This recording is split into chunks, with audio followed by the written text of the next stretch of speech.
کہ پوری دنیا کے سامنے ہم ذلیل اور رسوا ہوئے کہ ہماری ایک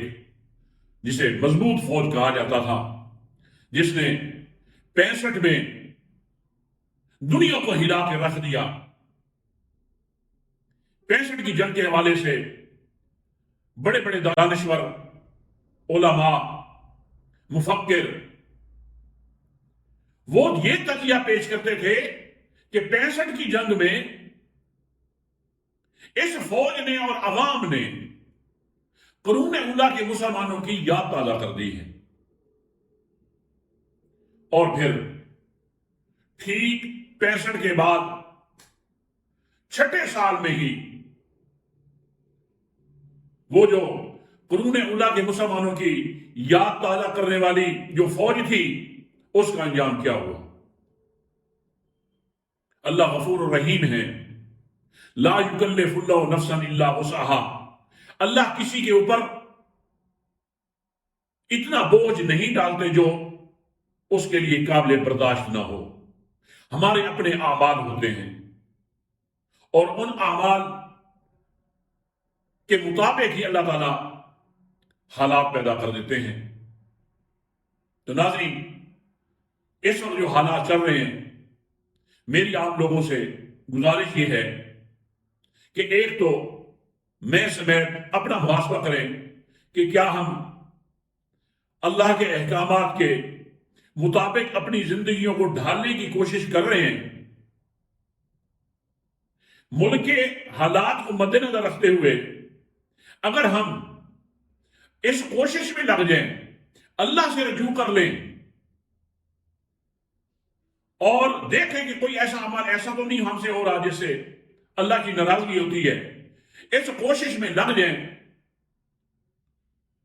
میں آپ کو بڑے وثوق اور یقین سے اور اللہ کے توکل سے پہ یہ بات کرتا ہوں کہ یہ جو ظلم ہے، یہ ایسے سمجھیں کہ پیشاب کی نالی سے بہہ جائے گا۔ اپنا بھی محاسبہ کریں، حق کے لیے ڈٹے رہیں۔ شیر افضل مروہ صاحب نے بڑی اچھی بات کی، حالانکہ وہ کہہ رہے تھے کہ ہم نے ان کو حوالے نہیں کرنا پولیس کے، انہوں نے کہا نہیں، مجھے آپ حوالے کر دیں، یہ بڑی بات ہوتی ہے۔ ہم نے بھی انہی اصولوں کو مد نظر رکھتے ہوئے کہ ہم کسی قسم کا وائلیشن نہ کریں، یہ نہ ہو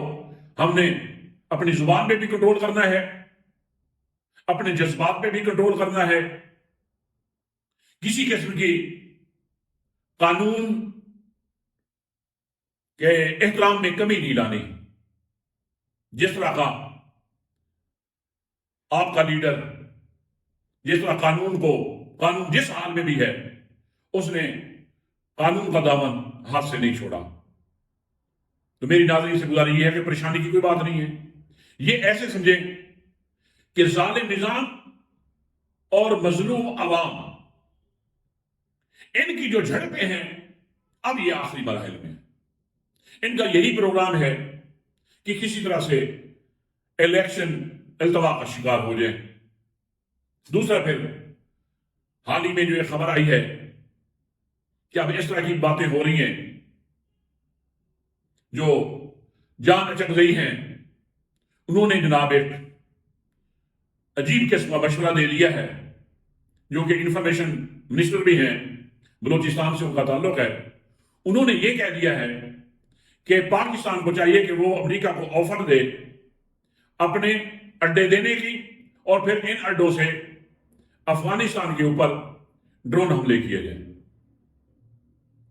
اور اگلی بات کہ طالبان حکومت کے جو مخالفین ہیں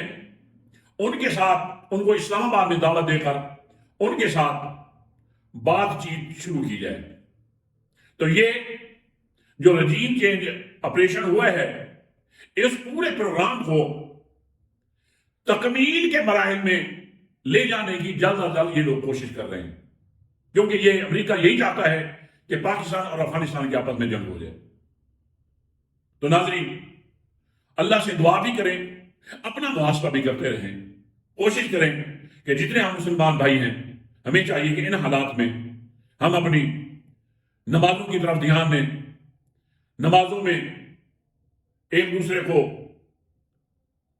ترغیب بھی دیں کہ کم از کم ہم نماز پڑھنے والے تو بن جائیں. پھر انشاءاللہ جب دعا کے لیے ہمارے ہاتھ اٹھیں گے تو پھر یہ ظلم کا نظام اس معاشرے سے ایسے رفع ہوگا یا ایسا نکلے گا جیسے آٹے سے بال. مجھے امید ہے کہ میری گزارش کو مد نظر رکھتے ہوئے سارے ناظرین اپنی اصلاح کرنے کی کوشش بھی کریں گے اور پریشان نہیں ہونا. یہ سب حالات میرے اللہ کی طرف سے آتے ہیں. بس اللہ کا اس بات پہ شکر ادا کریں اگر آپ ایسا کر رہے ہیں کہ آپ حق کے ساتھ ہیں, اور دعا کرنی ہے کہ ظالم کا نہ ہمیں اللہ ساتھ نصیب کرے, نہ اس کے طرف کسی قسم کا کوئی جو پریگنڈا ہے ان سے ہمیں محفوظ رکھے اللہ. تو ناظرین, میں پھر سے یہ دعا کرتا ہوں اور آپ سے بھی گزارش کرتا ہوں کہ دعا کریں کہ اللہ ملک کی حفاظت فرمائے. اس وقت بڑا سینسٹیو معاملہ ہے, لیکن یہ سینسٹیو معاملہ آپ کے لیے ہے, میرے لیے ہے, لیکن اللہ کے لیے اس کی کوئی وقت نہیں ہے. اللہ ہی خیر الماکرین ہیں. دنیا میں جو مکر کرتے ہیں اللہ ان سے بڑی تدبیر کرنے والا ہے, اور تدبیر ہمیشہ اسی کی چلتی ہے جس نے یہ کائنات بنائی ہے. تو ناظرین, آپ سے گزارش یہ ہے کہ آپ دعا بھی کریں, اپنی اصلاح بھی کریں. انشاءاللہ وہ وقت قریب ہے کہ جب ہمیں صحیح معنوں میں جو حقیقی آزادی ہے وہ اللہ نصیب کریں گے. تو اسی کے ساتھ میں آپ سے اجازت چاہتا ہوں. السلام علیکم ورحمۃ اللہ وبرکاتہ.